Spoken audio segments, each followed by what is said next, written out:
Can you imagine a world without one of these? A mobile phone. How many of you can imagine it? Okay, let me try another one. Can you imagine a world without your debit card? Let's try the third one. Can you imagine a world without internet? Everybody is shaking their head. Thank you, sir. 40 years ago, as a young engineer, I covered the entire northern states, from Maiduguri to Sokoto, from Niger to Adamawa. And I did that without any of these three things. To put it in context, I was covering something like 10,000 kilometers every month. 10,000 kilometers every month. I had to pay for my hotel. Of course, I have to eat. I have to fuel the car. So imagine, how did I manage doing that without a mobile phone, without a debit card, and without internet? Welcome to my world 40 years ago.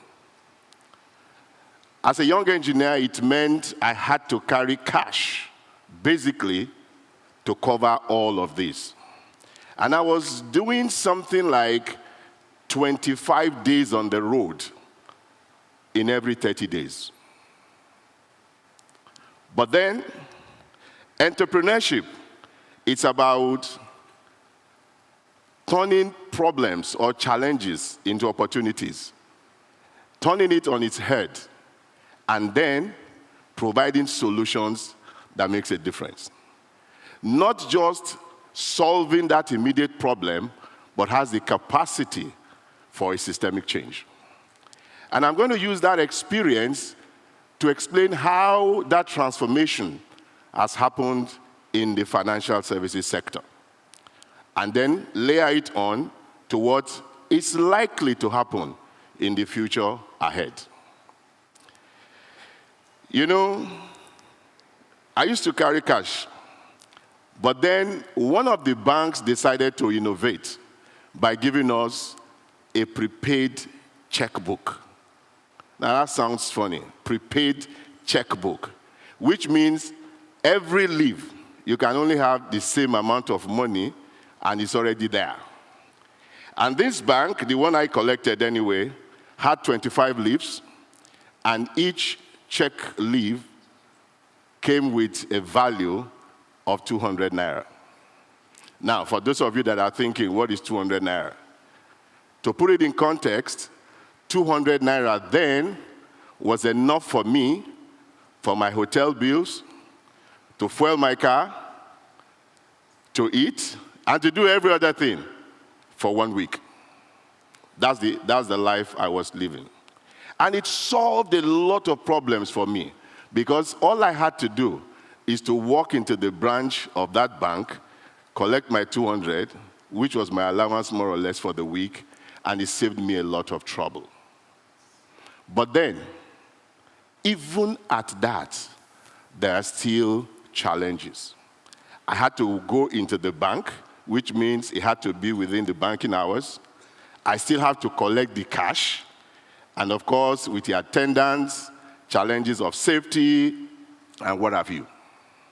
Remember, I was covering from Sokoto to Maiduguri, from Yola to Mina, 2/3 of the land space of Nigeria. Of course, entrepreneurs see challenges like this, which was not unique to me, and they said, how can we solve this problem? To give you a bit of context again, if you had a Lagos check and you want to clear it in Lagos, it takes you 7 days to clear that check. Lagos check being cleared in Lagos, 7 days. If it is an up-country check, like we call it, which means it's from even your state or Niger State, it takes 21 working days. Can you imagine living in that world? That was the world we had to break through. And so, what the entrepreneur sees using entrepreneurship principles is to say, let me take these challenges, let me turn it on its head, and let me provide a solution to make the life of this user comfortable. But not only that, how can I solve, yes, this immediate problem, but how can I solve it for the rest of Nigeria? In fact, for the rest of Africa. And so, the journey of transformation through entrepreneurship in the banking sector started around that time. Then, there were a lot of things missing. How can you change the structure of the banking system? How can you change the processes? How can you leverage on technology, which was at best at this rudimentary stage at that time? Every move and every step the entrepreneurs took, it was met with walls. Let's start with technology.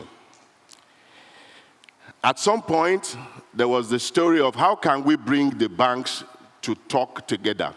So if I have X amount in my account, how can we ensure that if I go to another bank, I can actually take my money? That gave birth to a switching company in Nigeria that's known as InterSwitch. Today, most of you use the product without knowing.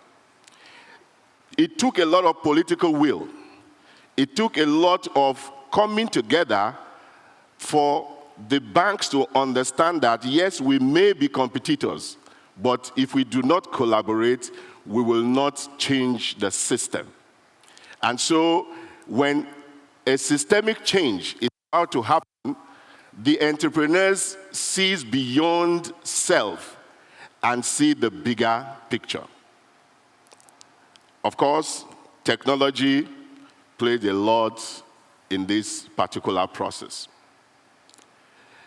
Technology enabled us to be able to see balances, something as simple as that.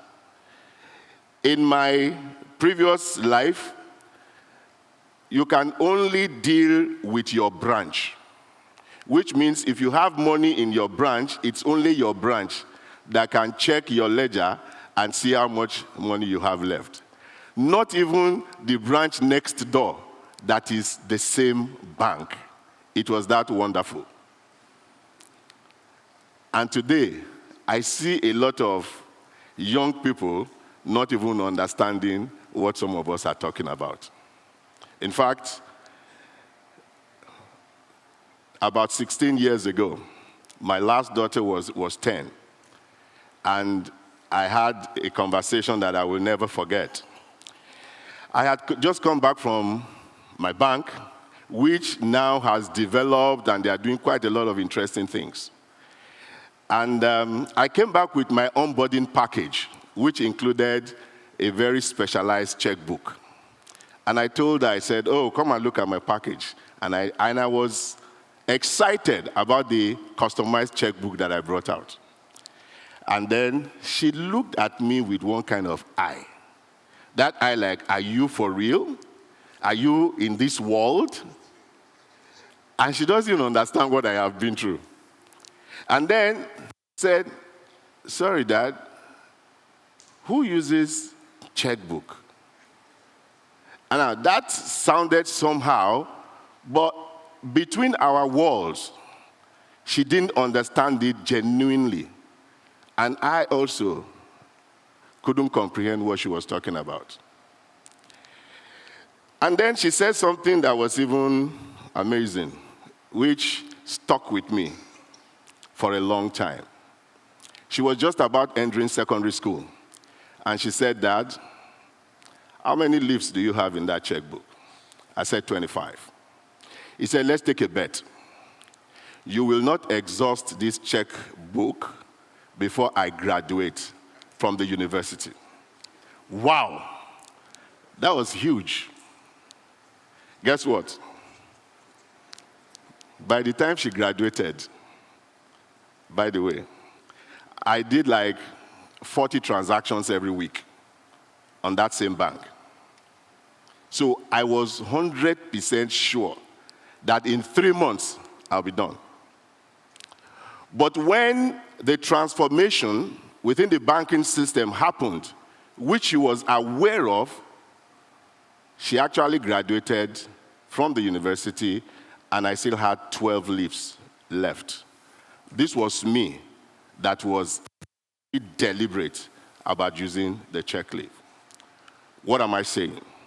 When there is a transformation, then it goes beyond you.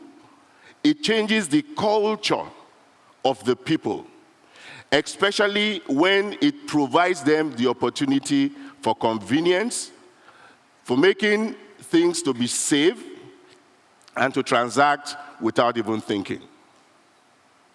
Today, I cannot remember the last time I entered the banking hall. I don't know about you, but I'm sure the Gen Zs probably will never have entered it in months, maybe years. In fact, my driver, who is not a Gen Z, has like multiple accounts that he could transact just with his phone. And these days, we just do everything by phone between me and him.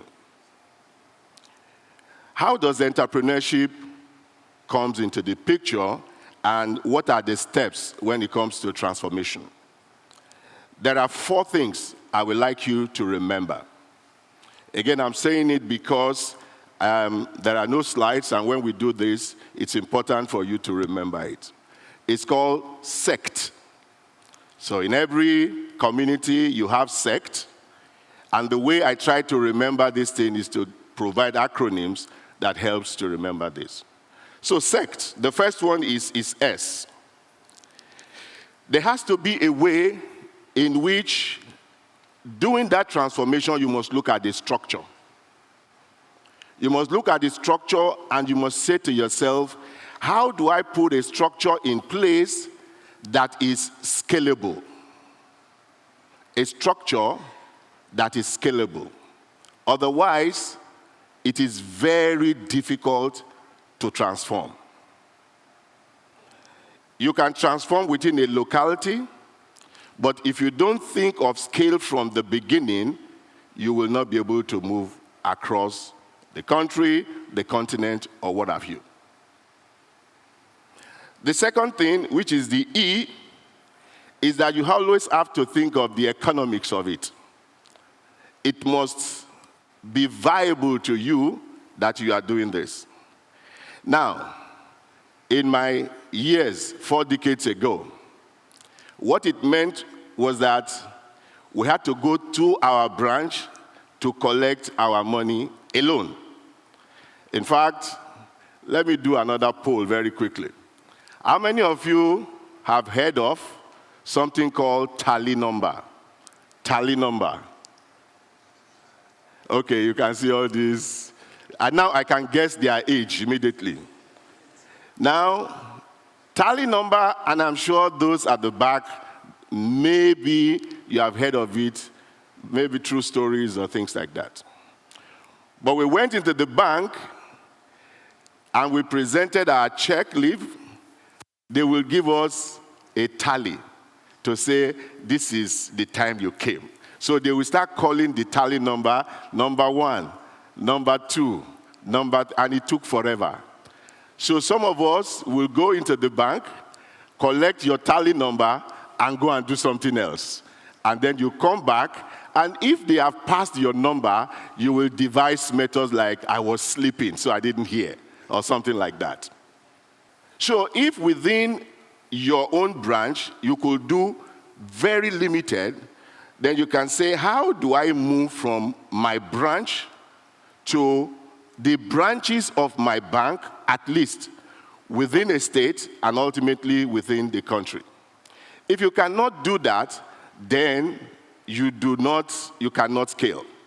And I remembered that the first set of banks were led by entrepreneurs, about 3 or 4 of them. They became the new wave. And people started opening accounts simply because of that scalability and the ability for us to go from one branch to the other to collect from the same bank, not from another bank, no, same bank.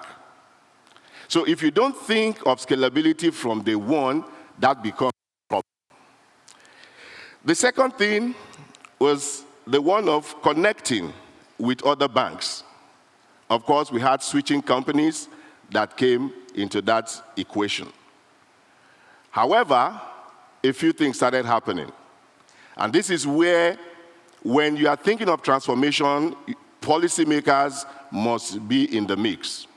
The regulator must be in the mix. Otherwise, people will do whatever they wanted to do.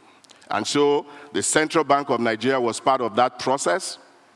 And if I transfer money or I send money to you and it reverses, a policy was put around that says within 24 hours they gave actually, within 24 hours, that money must be reversed to the account sender. Otherwise, you'll be fined. Now, of course, nobody wants to be fined. Of course, there were issues, which meant some people probably were fined. But at least it provided policy framework around which people operated. So systemic change, it's not only about the entrepreneurs themselves seeing the opportunities and finding solutions to it, but also bringing on board the regulators, government, and all those that makes the environment to be easier so that they can thrive. Second one is economic. And if you can imagine that if within a space of 1 month, because of the challenges of having to go to my branch and come back, I only visited the place maybe 3 or 4 times in a month. So it meant that my transaction is less than 5 in a month. So I'll just take all the money once and I'll start dealing. However, with a systemic change, I could sit down here and I can do 40 transactions in 1 week. Now imagine just taking a little bit of commission each time I do transfer. That means they could do a higher turnover, they could make more money, and so the economics of it becomes very important. But the new wave of Gen Zs took it even further, where they looked at financial inclusion. Not everybody will be able to meet the needs and aspirations of the rural people. And so at the initial stage, people were transferring money and they were using it to buy credits. But later on, there came the fintech. And then with the fintech, it meant that everybody have access. In fact, the fintech today has transformed the microfinance banks into something incredible. During the COVID, you can see that even when the regular banks had challenges, the fintech were just working. Yeah? So that's the economy of it. The third one, which is the C, is the culture. Culture, there has to be a change even in the way we do things. Before, it was easier for people like me to carry cash, go about and just dispense, knowing fully well that there are dangers, it could be stolen, I could be ambushed, and things like that. But with my card and with my phone and with internet, I could do practically everything without thinking. And so it meant that we had to change the culture of the ordinary people. The ordinary people that were used to being given cash for the services that they provided. So if you go to the market, the ordinary market woman must be able to accept either transfer, must have POS, or whatever it is. That is the only way. In fact, it was the biggest hurdle that has to be crossed, because initially, POS and the likes were only used in high-end outlets. Until that barrier was broken and the culture was changed, where even mechanics and everyday person can either receive or transfer. In fact, when POS was very expensive to acquire, there was something called mobile POS. Very small, looks like a calculator. And it works even where you do not have internet access. So immediately, we started going to the grassroots. That is what systemic change is all about. However, it required the collaboration of the entrepreneurs that are driving at that high level, the regulators, but also those that are at the lower level, who must change and adapt and accept that change in behavior. That's the C. What's the last one?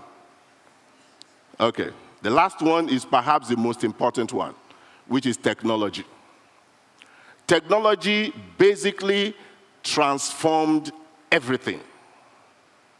From access to the internet, to our mobile phones, from the ability to be able to transfer, and the regulators to say, if for whatever reason that money does not get to the other party, it should be reversed within X period. Today, I can say most of the banks, they will reverse within 5 minutes, most. But typically, you get the odd ones that takes at least a week or so to reverse.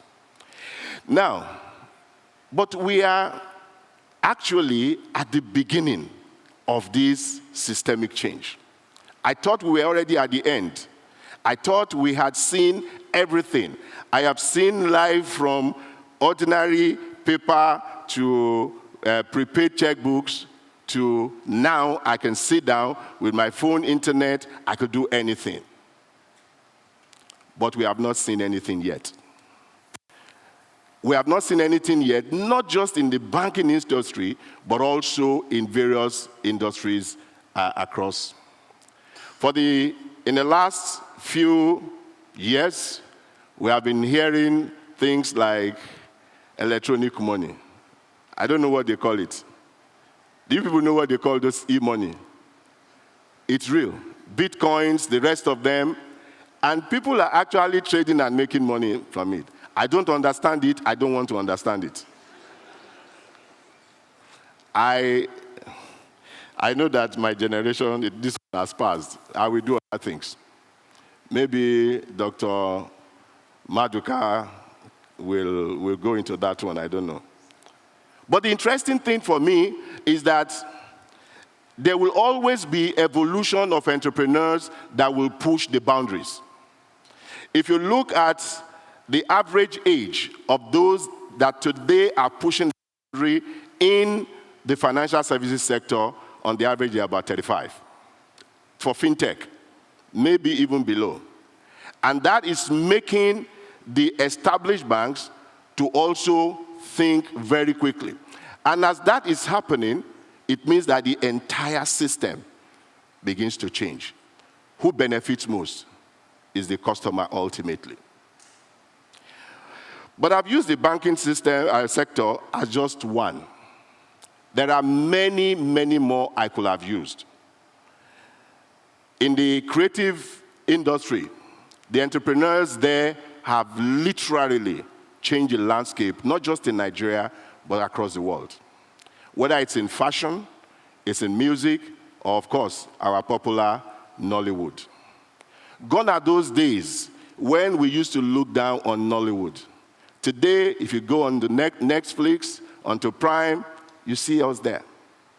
It's incredible because now they understand the standard that the world requires, both from visual and from audio perspective.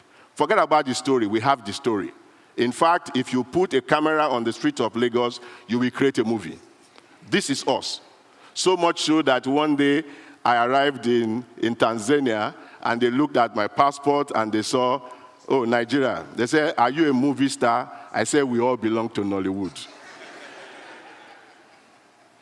If you go to MTV base today, you will see that it's populated by Nigerian music. And then the money we raise as professionals, when these musicians go on their tour, they can raise all that money in just one sitting. It shows you that they are pushing the boundary beyond what we have. There are many, I'm trying to close using some of the people that have walked through the organization that I pioneered, which is Enterprise Development Center. Each time you look at a problem that every other person has, then it means that if you solve that problem, it can lead to a systemic change. I will just use two of them. The first was Femi Olayebi, who makes, in my opinion, one of the best leather handbags that I've seen. She started by saying to herself, I'm going to make the best quality handbag. And she did. But that was just for her. And she said, how can I make a systemic change? She decided to call together every person that are using leather to make one product or the other. She decided to train them, bringing in master trainers to work with them. And after that, she established the Lagos Leather Fair. 6-7 years down the road, they have been able to affect policy. They have been able to establish procedures and processes that is making that industry to begin to thrive. Today, we have quality leather products, which we never had maybe 10, 15 years ago. Yet, we had tanneries in Kano and the rest of them. The second one is another lady that is based in Minna, Pad Up Creation. Pad Up Creation. Her journey was very interesting. A lot of the young girls in rural settings, especially in the north, were missing classes 1 week every month. And she said, let me find out why they are missing classes. It turned out that it was during when they are doing their period, and so they had to stay away from school because they could not afford sanitary pads. Of course, sanitary pad was very expensive. So she went into the research, and ultimately, she created a reusable sanitary pad. Now, that reusable sanitary pad was so cheap that the last time I wrote a case study on it was about 1,500 naira, which you could actually reuse for a period of 2 years. So it became affordable. But she went beyond that by using it to empower young women in various communities working with their local heads. By the time she solved that one problem, our company grew from about 20 people to 300 people when I went to open and commission our factory in Minna last year. Today, they are in 19 African countries selling reusable sanitary pads. Why? Because the problem in Minna is a problem that is universal across. So systemic change means that entrepreneurs will identify problems, no matter how small, but making sure that it is something that is relatable in other communities, and then try to connect the dot by providing simple solution. Ladies and gentlemen, without thinking, without blinking, I make bold to say that entrepreneurship has the capacity for systemic change. Thank you.